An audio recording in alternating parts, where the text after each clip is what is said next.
Music by Mantu Manish.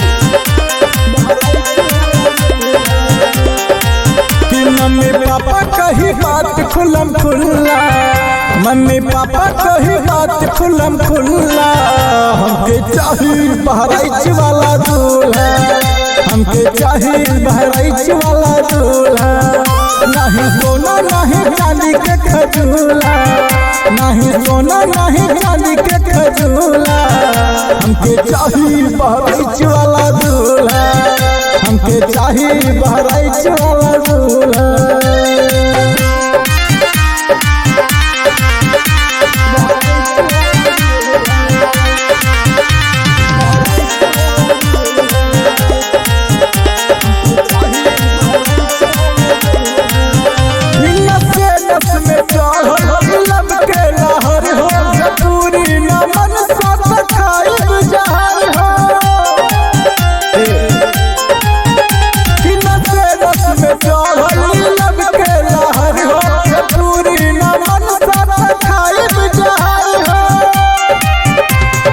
चाहे नाही बाली नट बुल्ला, अरे चाहे नाही बाली नट बुल्ला।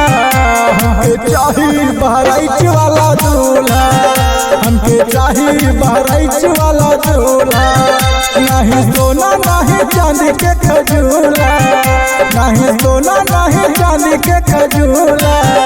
हमके चाहिए बहराइच वाला दूल्हा, हमके चाहिए बहराइच वाला दूल्हा।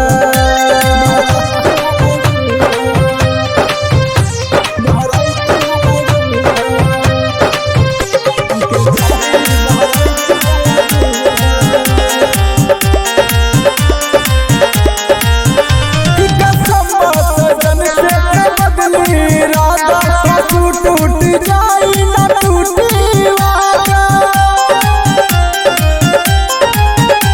कसम बलम से बदली राधा। टूट जाई ना टूटी वादा, कि खेलब चाहे फांसी वाला झूला, अरे खेलब चाहे फांसी वाला झूला। हमके चाहिए बहराइच वाला दूल्हा, हमके चाहिए बहराइच वाला दूल्हा। नहीं सोना नहीं चांदी के खजूला, नहीं सोना नहीं चांदी के खजूला। हमके चाहिए बहराइच वाला दूल्हा, हमके चाहिए बहराइच वाला दूल्हा।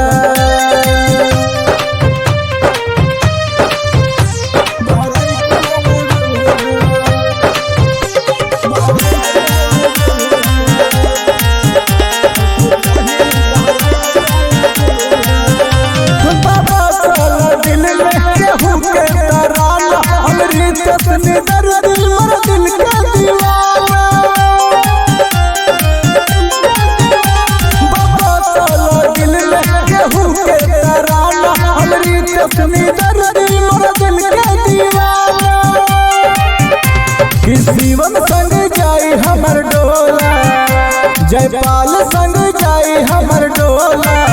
हमके चाहिए बहराइच वाला दूल्हा, हमके चाहिए बहराइच वाला दूल्हा। नहीं सोना नहीं चांदी के खजूला, नहीं सोना नहीं चांदी के खजूला। हमके चाहिए बहराइच वाला दूल्हा, हमके चाहिए बहराइच वाला दूल्हा।